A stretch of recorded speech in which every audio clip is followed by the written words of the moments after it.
Job seekers generally get confused when they are attempting to pick a format for their resume.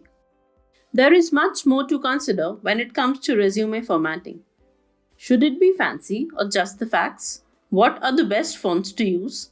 One column, multiple columns? What should the headers be? Graphics, no graphics? Should I use a photo? Yes or no? Do I put the education first or last? Word format or PDF? Let's try and make this simple. I am going to break things down here because the formatting topic has multiple components, and depending on your specific situation, your industry, and your method of distributing this resume, the answer is going to vary. Let's put things into three primary buckets.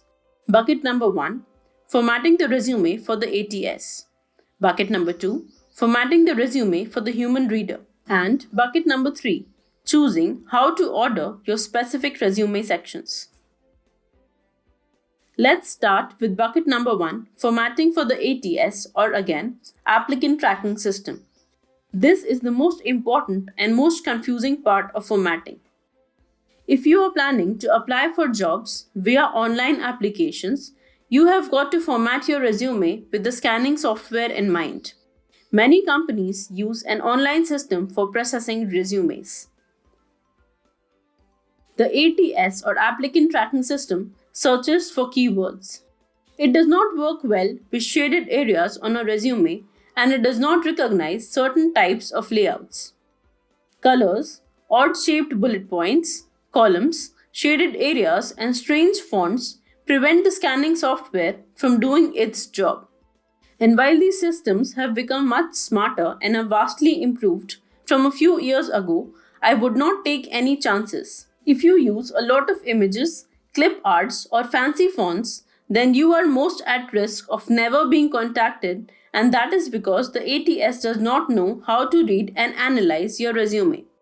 When you are applying for a job through an online application processing system, meaning you are filling something out or hitting that apply now button, versus just emailing or handing over your resume to someone who works directly at the company, then you really need a resume that is specifically designed to be compatible with the ATS.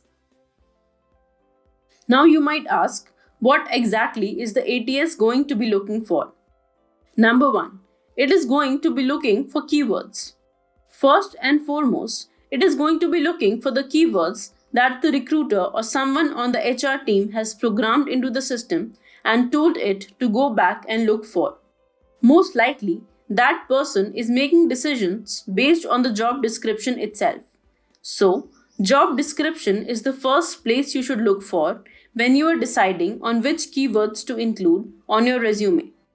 Look for specific terms like cross-functional team leadership, project management, cost controls, or even specific software programs like SAP, AutoCAD, etc. When you are formatting for the ATS, you should also be aware that it is going to try and calculate years of experience. The ATS is likely going to compare the number of years of experience that this job description calls for against the number of years you have working in similar roles, and this result will be a part of your overall math score. Likewise, the scanning software is going to be looking for the number of years you have with certain required skills. Thus, pay attention to see if any specific skills are called out as requirements on a job description and the number of years of experience for that particular skill.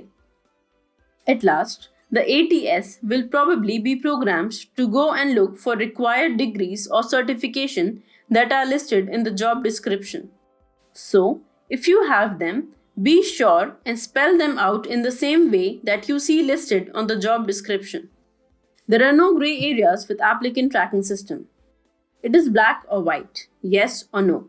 So for that, the resume version that you intend to use while applying through online application, you have got to construct it in a way that takes into consideration how the ATS works and how it evaluates the candidates. As for the format itself, for your ATS-friendly resume version, you should eliminate the things that tend to confuse the ATS. Number 1. Graphics. Pretty much any kind. That includes logos, photos, snazzy icons, and design elements. Style section dividers, really any pieces of flair because the ATS cannot read them. It cannot read and analyze them, and it might overlook some vital information. Number 2. Special formatting characters. Simple bullets are the way to go. Again, like our golden mantra says, keep it simple.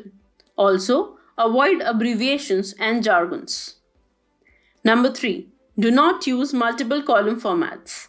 Stick with the simple straightforward format instead, and if you want to see sample ATS friendly format, check out the sample resume included with this course. It is a Word document. Feel free to use it as a template to create your resume. The number 4 thing that you will want to avoid when constructing your resume is unusual fonts.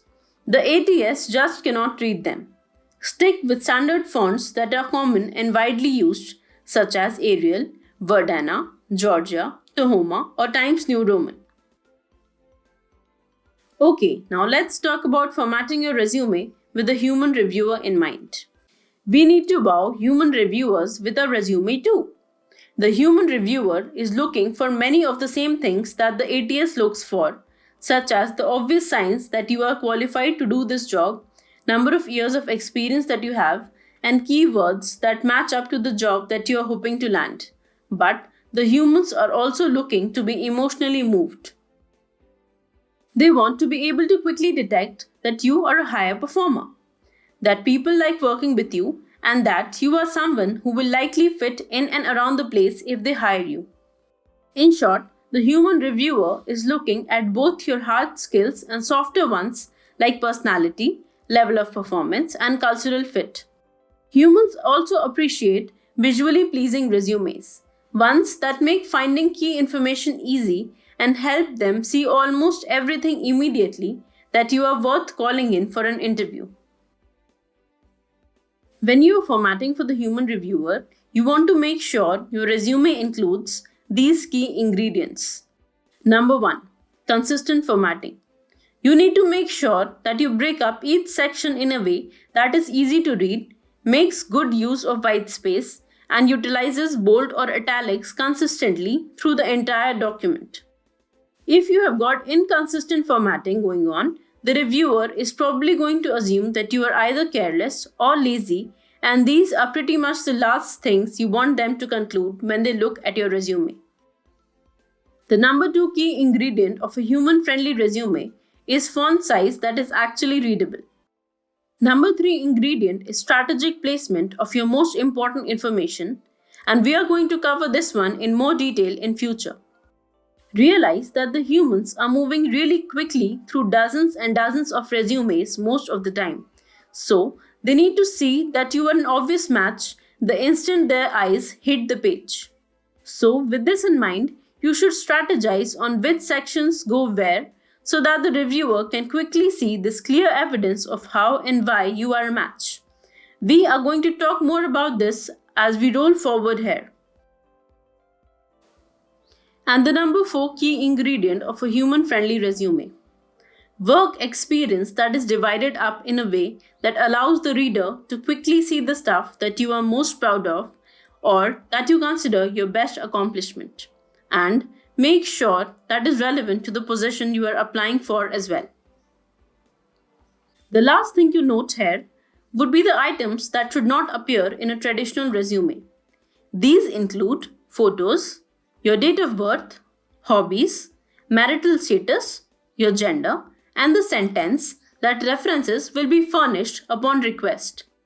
Adding that statement is unnecessary because it is well known that checking references are a part of the application process and contacting references at some point in the process is expected. Before learning to build the resume step by step and understanding the order of the sections, it is pertinent to discuss the overall resume strategy for drafting an awesome resume. I know you might want to get right down to business with the sections, but we have got to spend some time on the resume strategy first. There is no sense in starting to draft the resume without any kind of a plan or a roadmap. In the next video, we will be discussing the roadmap for building a perfect resume.